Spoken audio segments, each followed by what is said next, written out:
எங்கடா போயிருந்த நீ இவ்வளவு நேரம் கூப்பிட்டுருந்தே எங்க போயிருந்தே என்ன காரணம் அம்மா பஸ் ஸ்டாண்ட் வரைக்கும் போயிருந்தேன் அம்மா பஸ் ஸ்டாண்டுக்கா பஸ் ஸ்டாண்டுக்கு என்ன போன நீ டீ குடிக்கலாம்னு போனேன் டீ குடிக்கவா ஆமா அப்புறம் டீ குடிக்கலாம்னு போனேன் டீ கடை இழுத்து மூட்டுது டீ கடை ஆமா ஏண்டா டைம் இல்லம்மா நேரம் இல்ல டைம் இல்லையா ஆமா நேரம் இல்லையா நேரம் இல்ல அப்புறம் கடைக்காரனை தட்டி ஏய்ப்புனா அவன் என்ன பண்றான் டேய் கம்முனாடி பையா காலங்கத்தால 3 மணிக்கு வந்தா எவன்டா அவனுக்கு கடை திறப்பான்னு கேக்குறான் 3 மணிக்கு போயிட்டே நீ ஆமாமா ஏண்டா தூக்கம் தான் வரலையா உனக்கு வரலம்மா ஏண்டா உனக்கு தூக்கம் வரல 3 மணிக்கு போய் டீ கடை தட்டி ஏழுனா எப்படா எழுந்திருப்பாங்க ஒரு 5 மணிக்கு போயிருந்தா கூட பரவாயில்லையே ஆமாமா லைட் ஆச்சுனா தூக்கம் வரலையே அதனால மனசு ரொம்ப கஷ்டமாயி போச்சுமா கவலையா தூக்கம் வரல ஆமா ஏன் கவலை எனக்கு ரொம்ப நாளா கல்யாணம் பண்ணணும்னு ஆசை கல்யாணமா ஆமா இன்னொன்னு கல்யாணம் ஆகலையா ஆளமா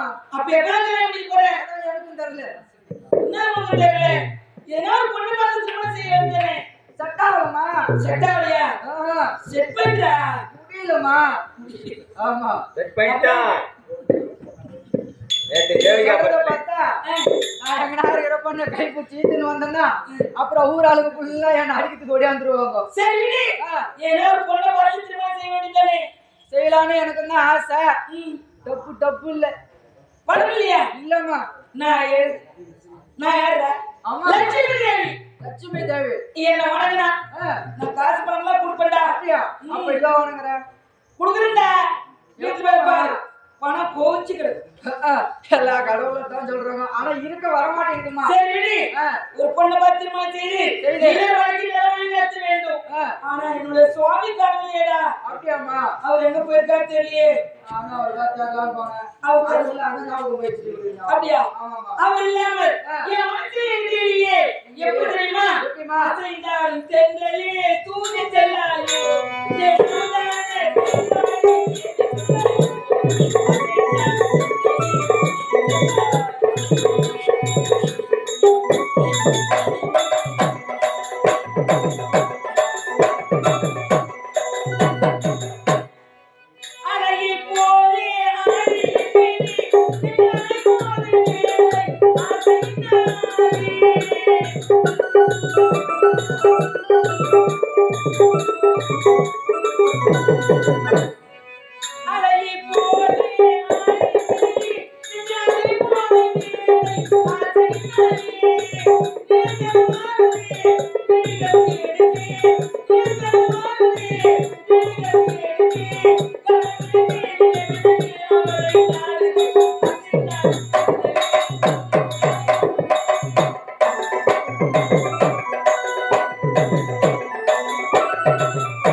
என்று 1000 திருநாமங்களை கொண்டு லட்சுமியை திருமார்பிலே கொண்டு பகவான் ஸ்ரீமன் நாராயணன் என்ற பெயரோடு 108 திவ்ய தேசங்களிலே அழகாக விட்டிருக்கிறேன். வைணவ தலங்கள் 108. அதிலே முக்கியமாக கண்ணுக்கு தெரியாதது 2. ஒன்று திருப்பார்கடல், அதிலே நான் பார்மனையிலே விட்டிருப்பேன். அது யாராலும் காண முடியாது. ஆனால் கடைசியாக வரக்கூடிய திவ்ய தேசம் தான் வைகுந்தம் என்று சொல்லக்கூடிய என்னுடைய பாதார விந்தம். அந்த வைகுந்தத்தை இறந்தால் தான் பார்க்க முடியும், நல்லவர்கள் தான் அதை மோட்சம் அடைய முடியும். அப்படி 106வது திவ்ய தேசம் நேபாள தேசத்திலே உள்ள முக்திநாத் ஸ்ரீமன் நாராயணமூர்த்தி ஸ்தலம்.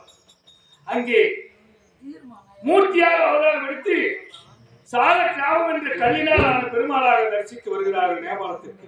அப்படி 108 திவ்ய தேசங்களிலே இருக்கக்கூடிய நான் என்னுடைய லட்சுமிக்காக எதையும் செய்வேன். ஆனா என்னுடைய பக்தர்கள் எப்போது பார்த்தாலும் நாராயணா நாராயணா என்று அழைத்து என்னை எப்போதுமே என்னுடைய இதயத்தை கலைத்துக் கொண்டிருக்கிறார்கள். அவர்களுக்கு காட்சி கொடுக்க எப்போதும் நான் தயங்கியதே இல்லை.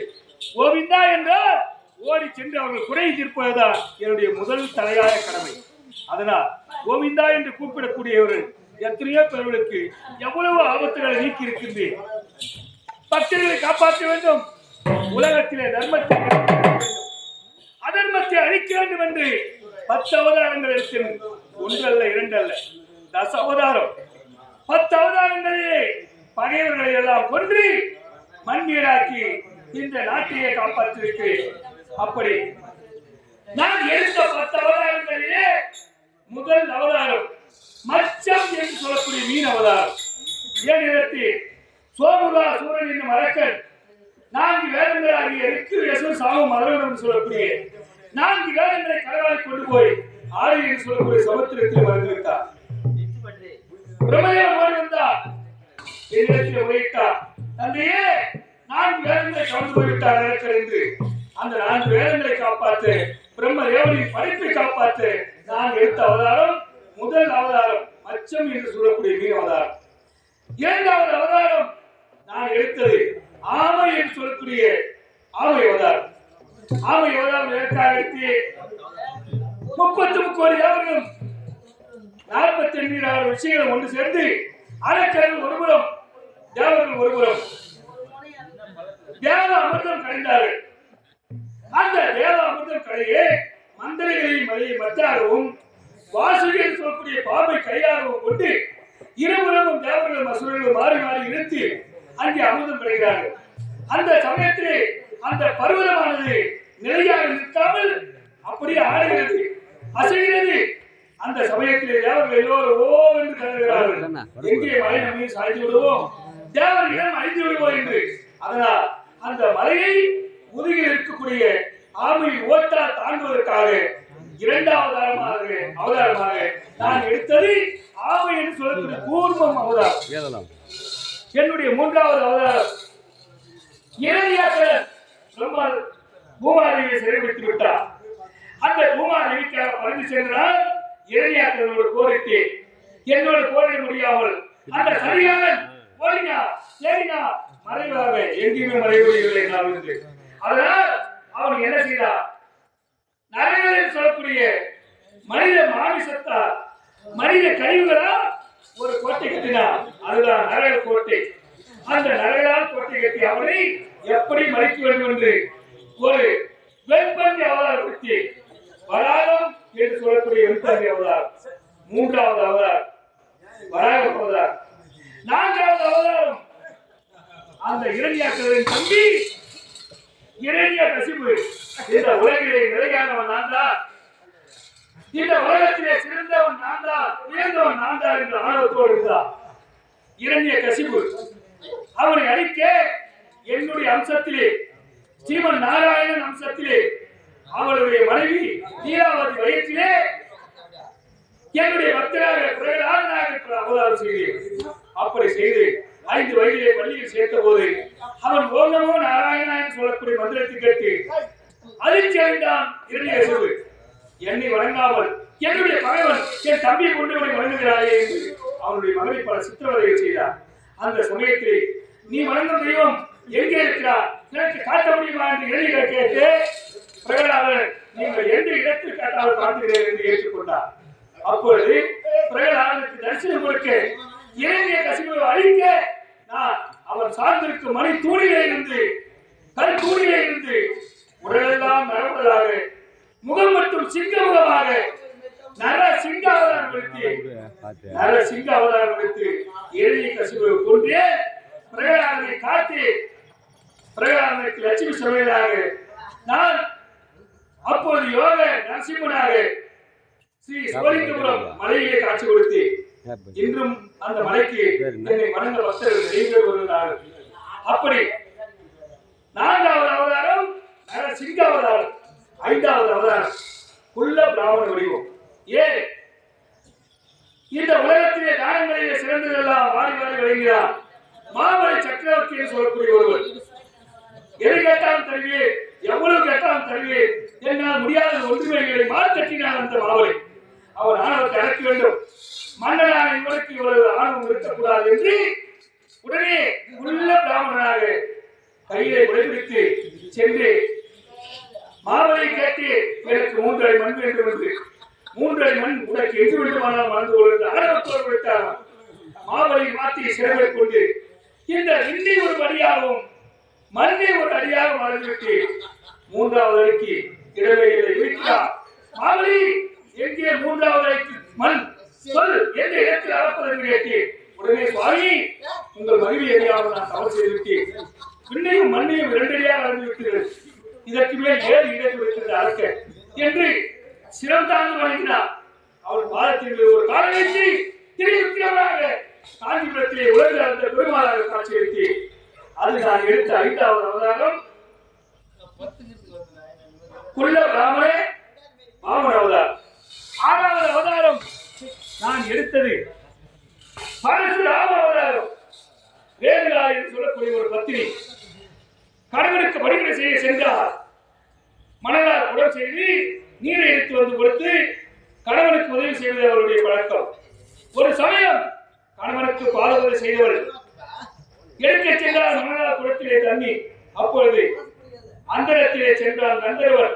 அந்த கந்தர்வின் அழகை பார்த்து ஆஹா, இப்படி ஒரு அழகு இந்த பூமியில் இருக்கிறாரா, இந்த அழகை மனக்கு எந்த பெண் கொடுத்து வைத்திருக்கிறாரோ என்று மனதால் நினைத்தார். அப்படி மனதால் நினைத்த உடனே அவர் கற்பு பறிமுறைகிறது. அதை ஞானத்தால் உணர்ந்தார் அந்த ஜவதக்கினி முனிவர். உடனே பிள்ளைகளை அழைத்தார். 4 பிள்ளைகளை 3 வளர்த்து விடுகிறார்கள். ஒருவர் வருகிறார், அவர்தான் ராமன். அந்த ராமனிடம் சொல்லி கருத்திலே வாழை கொடுத்து தாய் சவர் செய்து விட்டார், வெட்டி வீழ்த்தி விடா மகளே என்று அழைப்பதார். துரத்தி சென்றார் ராமன். அந்த வேதாவை வெட்டும் போது அங்கே ஒரு சாதாரண குளத்திலே வந்து ஒரு பெண்ணோடு அந்த பெண் பதுங்கி இருக்கிறார். அப்போது 2 பெண்களையும் வெட்டி விடுகிறார். அதனால் ஒருவரை எரியாமல் ஒருவரை வெட்டிவிட்டு தந்தையிடம் சென்று அப்பா நான் நீங்கள் சொன்னபடியே செய்து கொடுத்து விட்டேன், தந்தை சொல்லிக்கு மந்திரங்களை என்று உங்கள் வார்த்தைக்கு நான் மரியாதை செய்து விட்டேன், ஆனால் எனக்கு இப்போது வேண்டுவதெல்லாம் என் தாய்தான் என்று உரைத்தார். என்னடா இது, நீ யாரை வெட்டி விட்டாய்? கோபத்தில் நான் உரைத்தேன், தந்தை சொல்லிக்கு மந்திரங்களை என்று நீயே ஏற்றி வெட்டி விட்டாய், இப்போது தாய் என்று எப்படி என்று கேட்டார். ஞானத்திலே இருந்தா சரி, வெற்றிப்பட்ட உடல் இன்னும் உயிர் போகவில்லை, துடித்துக் கொண்டிருக்கிறது, விரைவாக செல், இதோ கமண்டலத்தில் நீர், கையை கொண்டு போ, நீரை தெளித்து தலையையும் உடலையும் ஒன்றாக சேர்த்து நீரை தெளித்து கமலத்தில் தட்டினால் எழுந்து விடுவார் என்று உரைத்தார். ஓடினார் ராமன். தாயின் பாசத்திலே தாயின் மீது அள்ளினார். வேகமாக சென்றவர் அந்த சக்கரச்சி பெண்ணுடைய உடலையும் வேலுகாவின் சிரத்தை ஒன்றாக வைத்து நீரை தெளித்தார், தட்டி வைத்து விட்டார். பார்த்தா நீச்ச உடல், கழுத்துக்கு கீழே பார்த்தால் நீச்ச உடலாக இருக்கிறது, மேலே பார்த்தால் சிரம் மற்றும் தாயின் சிரமாக இருக்கிறது. ஐயோ தவறு செய்து விட்டேன் என்று தந்தையிட வந்தார். வருந்தினான், அழுதார், பொழுதார். இளையவனை மாறியவள் தான், மாறி அவள் மாறியவள் தான் என்று பேர் மாறி உருமாறி கருமாறி இந்த உலகமெல்லாம் மாறி என்று அவளை அழைக்க வேண்டும் என்று அவனை வேட்டிலே வேலுகா தேவியாக மாறி அம்மனாக ஆண்டுதோறும் அவருக்கு திருவிழா செய்ய வேண்டும் என்று உடலெல்லாம் மண்ணிலே புதைத்து சிரத்தை மட்டும் வேலை வைத்து வேலுகா தேவி என்று பெயரோடு வரவேற்பிலே காட்சி கொடுக்கிறார். அந்த தாயை கொண்ட அவதாரம் பரசுராம அவதாரம் 6வது அவதாரம். 7வது அவதாரம் ஸ்ரீராம அவதாரம். எதற்காக? ஒருவனுக்கு ஒருத்தி என்ற உயிர் மூச்சை உள்ளடக்கி வாழ வேண்டும் ஒரு மனிதனுக்கு தாய் தந்தை எப்படியோ அதே போல் தாழவும். அதனால் ஒரு பெண்ணை மணந்து ஒரு பெண்ணோடு வாழ்ந்து சிற்றனையும் பெற்றனையும் ஒன்று என்று தாய்க்கு பெருமை கொடுத்து தம்பிகளை மதித்து வாழ வேண்டும் என்று ஒரு உயர்ந்த தத்துவத்தில் வைக்கக்கூடிய அவதாரம் ஸ்ரீராம அவதாரம் 7வது அவதாரம். அந்த ராம அவதாரத்திலே சிற்றனை வார்த்தை சேவர் கொண்டு 14 வருடம் காலம் சென்று சீதை லட்சுமணனோடு பல இன்னல்களை சந்தித்து பல கோட்டி புகழை தம்பியாக ஏற்று தம்பி வரதற்கு பால் எடுத்து அங்கிருந்து சென்று ராவண சம்மானம் முடித்து சக்தி மிகுந்த ஒரு பலவான் ஆட்சியை என்னுடைய சீடனாக ஏற்று கடலெல்லாம் கடந்து சென்று சேது மந்திரம் கட்டி அங்கே ராவண சம்மானம் முடித்து ஜானகியை சிறை மீட்டு அவளை தீயிலே இறங்கி பரிசோதித்து பிறகு நாட்டுக்கு அழைத்து வந்து மகுடாபிஷேகம் செய்து ஸ்ரீராம அவதாரம் 7வது அவதாரம் 8வது அவதாரம் பல ராம அவதாரம். எதற்காக? இந்த உலகிலே இருக்கும் தொழில்களிலே சிறந்த தொழில் விவசாயம். விவசாயம் என்றால் சாதாரணமானதல்ல. உழுபவன் சேற்றிலே காய வைத்தால்தான் உண்ணக்கூடிய பணக்காரர் சோற்றிலே கை வைக்க முடியும். அதை உணர்த்துவதற்காக விவசாயிக்கு முதலிடம் கொடுக்க வேண்டும் என்பதற்காக விவசாயத்தை காக்க தோளிலே கலப்பை சுமந்து பலராம அவதாரத்தை எடுத்து அந்த பலராம அவதாரம் 8வது அவதாரம். 9வது அவதாரம் ஸ்ரீ கண்ணன் அவதாரம். வசுதேவருக்கும் தேவகிக்கு 8வது மகனாக பிறந்து அம்மான் கம்சனை கொன்று பூதகி பாலன்று பூதகின் சரியறிந்து அவளை கொன்று பாண்டவர்களை காக்க கௌரவர்களை அழிக்க இந்த உலகத்திலே பூமி பாரத்தை தீர்க்க நான் எடுத்த அவதாரம் 9வது அவதாரம் கண்ணன் ஸ்ரீ கிருஷ்ண அவதாரம். ஒரு வீட்டில் பிறந்து இன்னொரு வீட்டிலே வளர்ந்து வசுதேவருக்கும் தேவகிக்கு மகனாக பிறந்து யசோதைக்கும் நந்தகோபனுக்கு வளர்ப்பு மகனாக வளர்ந்து யாதவ குலத்தை காத்து அங்கே பல லீலைகளை எல்லாம் புரிந்து கண்ணன் என்ற பெருமையோடு வாழ்ந்த அவதாரம் 9வது அவதாரம் ஸ்ரீ கிருஷ்ண பகவான் அவதாரம்.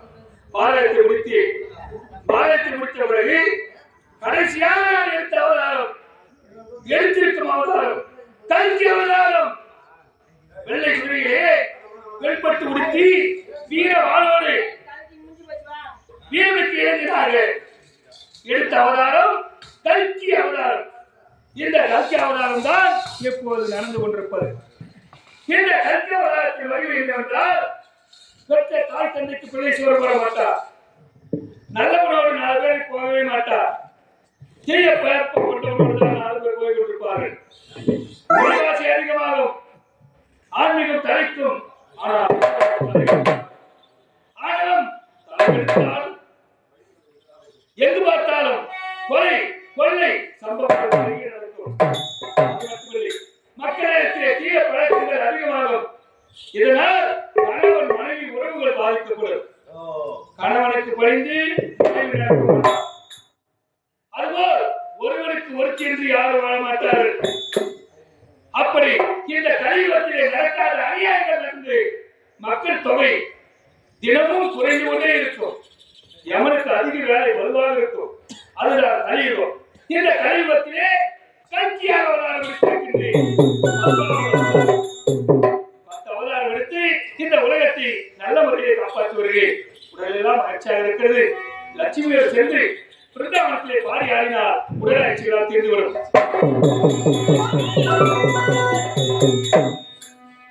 உன்னை பணிந்தேன் என்ன உள்ள குளிரே படி வெடித்து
லட்சுமி மஞ்சள் குங்குமம் மலர்வாடு நீங்காத வாழ்வு நீண்ட செல்வம் பெற்று நீண்ட அயலோடு தீர்க்காயுசாக வாழ மனமாற வாழ்த்துகிறேன். உன்னை வாழ லட்சுமி பக்தர்களுக்கு காட்சி கொடுத்து சென்று அதனால் உடலெல்லாம் மகிழ்ச்சியாக முன்னோட பிருந்தாவனத்திற்கு சென்று ஆடிப்பாயா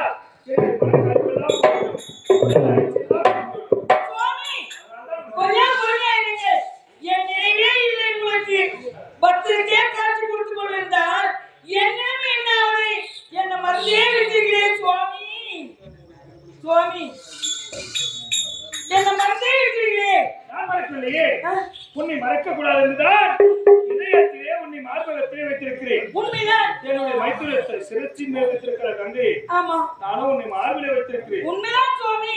ஆனா ஒரு வாரமாகவே உங்களை பார்த்து நான் பக்தர்களுக்கு காட்சி கொடுத்து சென்றேன். அவர்கள் குறையெல்லாம் தீர்க்க நேரமாகிவிட்டது. சந்தோஷமா இருக்கலாம்.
நாம சந்தோஷமா இருந்து பார்த்து அவனுக்கு பொறாம வந்துச்சு. அவன் வேற அந்த கட்டையை போட்டு சாவடி வச்சுக்கிறான். இவன் போட்டு நித்த போட்டு அவங்க அருமையான ஜோடி, சூப்பர் ஜோடி. வீட்டுல சந்தோஷமா இருக்க முடியலையே, பகவான் மட்டும் சந்தோஷமா இருக்கிறாரு. பொறாம இவனுக்கு அவனுக்கு மனைவி கம்பெனி கட்டுறாங்க. அது 8 மணி நேரம் கம்பெனி வேலை செய்யுது. அதனால அவனுக்கு போறாமா, ஐயோ நம்ம குழந்தை கூடாது, நம்ம ஒரு மாதிரி இருக்க முடியாது. அவங்க இரண்டாக ஒரு முடியல தங்கமின்றி பாடட்டுமா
சுவாமி நம்ம இறுதி பார்த்து போறோம்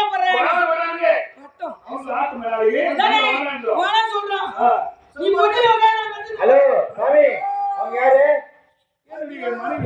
லட்சுமி சத்தியமா உன் மனைவி டேய் கூட போற தங்கச்சியா கூட போற தங்கச்சி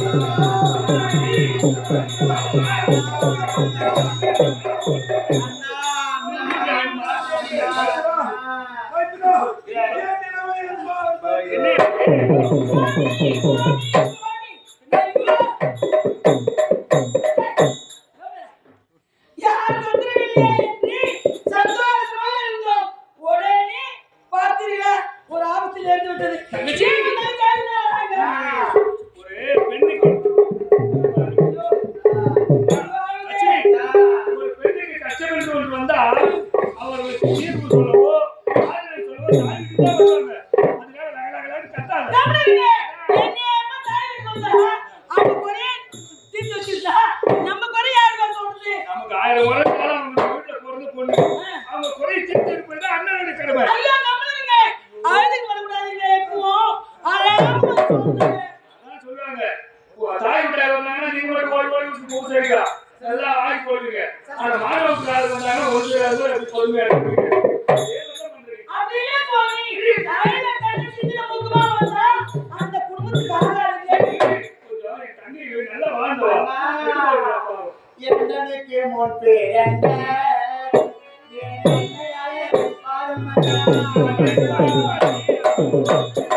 குடிச்சு சுவாமி, சுவாமி, உன்னை கிட்ட பாக்குறீங்களே, என் அண்ணனை பாருங்க, இந்த கோலத்துக்கு எதிரா இருக்கிறாரு. என்ன தெரியலையே. ஐயோ, சாமி, ஐயோ, அண்ணன் சாமி. என் தங்கச்சி கதையை முதல்ல கேட்டுட்டு அவ போய் தீர்த்துட்டு அப்புறம் மண்ணு வரலாம்.